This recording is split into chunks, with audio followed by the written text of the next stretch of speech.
सुनिएगा, एक प्रेम, वो वात्सल्य, भगवान की जो ममता है वो भक्तों पर कैसे बरसती है। दो मित्र हैं, गली गली जाते हैं, वस्त्रों की पोटली लेकर के कांधे पर, और घर घर जाकर के वस्त्र बेचने का कार्य करते हैं। भगवान पूतना का उद्धार किए हैं। सोचो, आज मुझे इसलिए यह प्रसंग याद आ रहा है कि पूतना एक राक्षसनी है। यशोदा माँ को जो गति प्रदान की वर्षों बाद, ये पूतना को अभी ही कर दी। कितना कृपालु है, कितना दयालु है वो गोविंद। वो दोनों भाई वस्त्रों को लेकर के जब निकले, गली गली घर घर के आगे बेचते हुए जाए। एक दिन की बात है कि चलते चलते एक श्याम के नाम से है और एक संतों ने बताया नाम है सेवाराम। मार्ग से जा रहे हैं, अचानक ठंड का समय है और एक बूढ़ी माँ की झोपड़ी के आगे से निकले। वो बूढ़ी माँ ठंड से ठिठुर रही है। तो जो सेवाराम नाम का व्यक्ति है, उसके हृदय के भाव बड़े निर्मल। उसके पास में एक कंबल था, वो गया और जाकर के उस बूढ़ी माँ को उड़ा दिया। जाने लगा, उस माँ ने कहा, बेटा मेरे पास में तुझे देने को कुछ भी नहीं है, लेकिन तूने मुझे बचाया है, मैं तुझे क्या दूं? 2 पल ठहरना, शायद मेरी पर्णकुटी में कुछ मिल जाए। वो बूढ़ी मैया गई और भीतर जाके देखी तो उसकी कुटिया में कुछ भी नहीं है। ये लड्डू गोपाल की एक छोटी सी प्रतिमा रखी है। वो माँ निकाल के लाई और उस सेवाराम के व्यक्ति को बड़े भाव से दी और बोली, देख बेटा मेरे पास कुछ नहीं है, ये मेरी पर्णकुटी में न जाने कैसे मेरे ये ठाकुर का स्वरूप मिला है, तू इसे रख, ठाकुर तेरे ऊपर बड़ी कृपा करेगा। इसे ले जा, तू जीवन में बहुत आगे जाएगा। अब जो श्याम नाम का उसका मित्र है, उसने कहा, ए मैया क्या बावली होकर के बातें कर रही है। उस माँ ने लड्डू गोपाल दे दिए। दूसरा श्याम नाम का मित्र फटकार लगा दिया कि मैया तेरे पास पैसे नहीं है, मत दे, नहीं मांगते हैं, लेकिन ये सब दुनिया भर के, ये सब प्रपंच, ये नाटक मत कर। हम गली गली जाकर के ये वस्त्र बेचने वाले, हमारे पास में अपने लिए भी कोई रहने का ठिकाना सही से नहीं है, इन्हें कहाँ रखेंगे जिन्हें तू दे रही है। सेवा ने रोका, नहीं श्याम, माँ ने दिया है, मैं ठाकुर जी को अब अपने साथ में, अपने पास में रखूंगा। दोनों लेकर के चले। वो माँ तब तक पीछे से आशीष देती रही जब तक वो दोनों मित्र नेत्रों से ओझल नहीं हो गए। और आपको पता है, जिस दिन से ठाकुर जी आए, ये दोनों अपना कार्य करते हैं। कुछ दिन बाद इन दोनों के पास कुछ धन बढ़ा और एक साइकिल ली। कुछ वर्ष पूर्व की ये सच्ची घटना है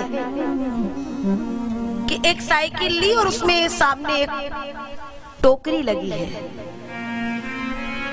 पहले पैदल जाते थे, अब साइकिल से जाने लगे वस्त्र बेचने।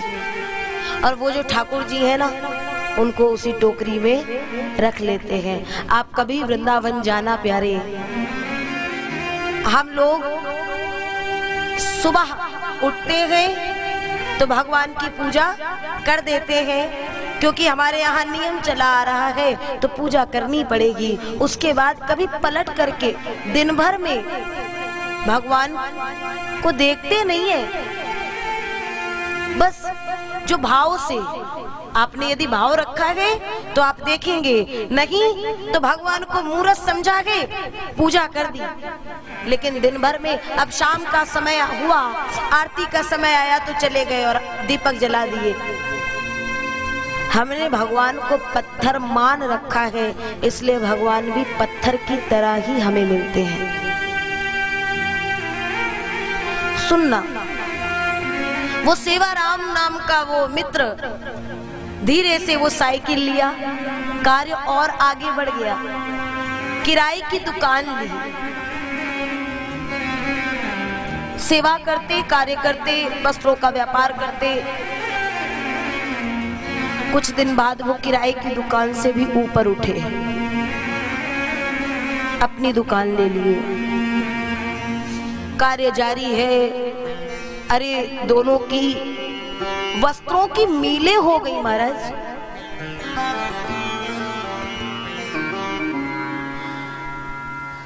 एक दिन दोनों बैठ करके वार्ता करने लगे। सेवा ने कहा, देखो ना श्याम, आज हमारे पास में कितना बड़ा, कितना हमारा कार्य बढ़ गया है।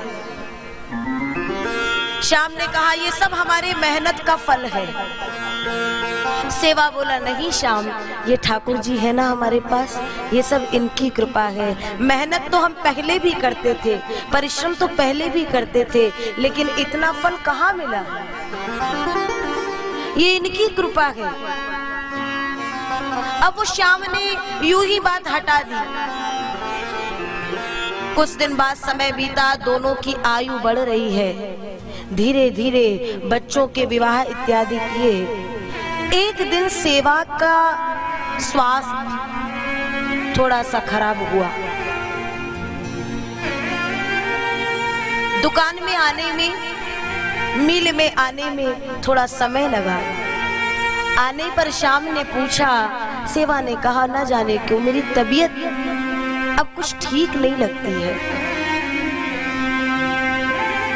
श्याम बोला, तुम चिंता ना करो मित्र, अगर तुम्हें ठीक नहीं लगता है तो तुम कुछ ही पल के लिए आओ, कुछ ही पल के लिए आओ, लेकिन आओ अवश्य, क्योंकि तुम नहीं आओगे तो मेरा मन नहीं लगेगा। हमारी ये जोड़ी बचपन की है, इसलिए आया जरूर करो।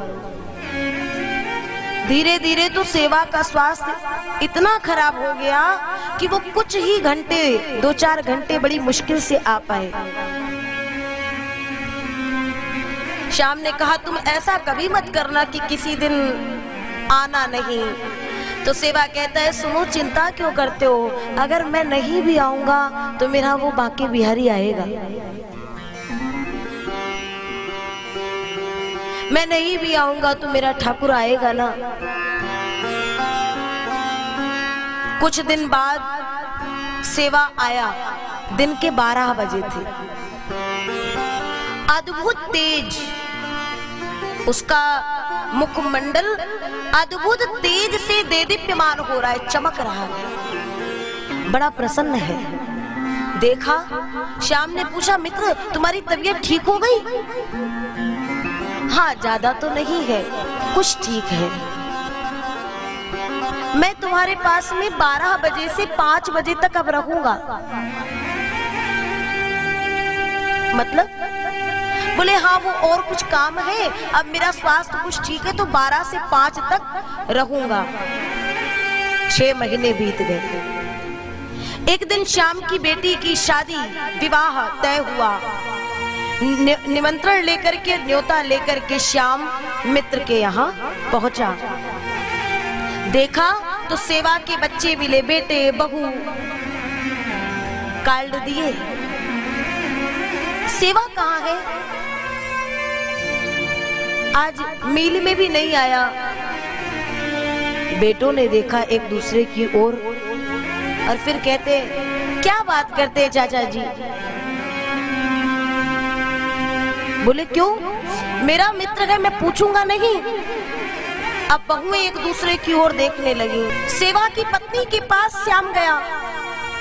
सेवा कहाँ है?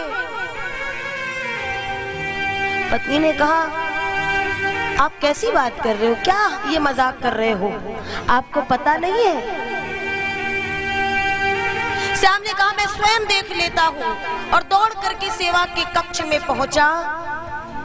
सामने दीवार पर सेवा का एक चित्र टंगा है और उस पर एक हार।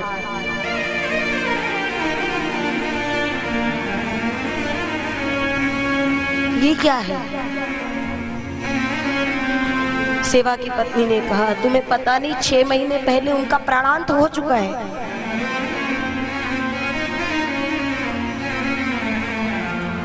श्याम ने कहा, वो तो मेरे पास प्रतिदिन आता है।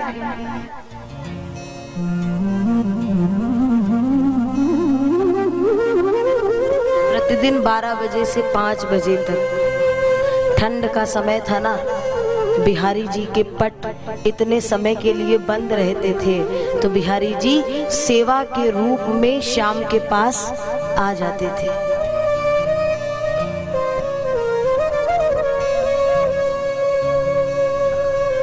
श्याम के नेत्रों से आंसुओं का समुद्र फूट पड़ा और श्याम को याद आई सेवा की वो बात। सेवा ने कहा था ना कि मैं नहीं भी आ पाऊंगा तो मेरा वो बिहारी आएगा, तुम्हें अकेला नहीं रखेगा। श्याम आंसू उड़ेलता हुआ और बिहारी जी के पास, उस मूर्त के पास गया। बड़े प्रेम से अब उसकी सेवा करता है। प्रेमी तो मेरा मित्र था, हे गोविंद मुझसे जो भूल हुई हो मुझे क्षमा करना। ये समस्त कथानक, ये समस्त कहानियां ये हमें बताती हैं कि भगवान कैसे कैसे हमारे साथ रहते हैं।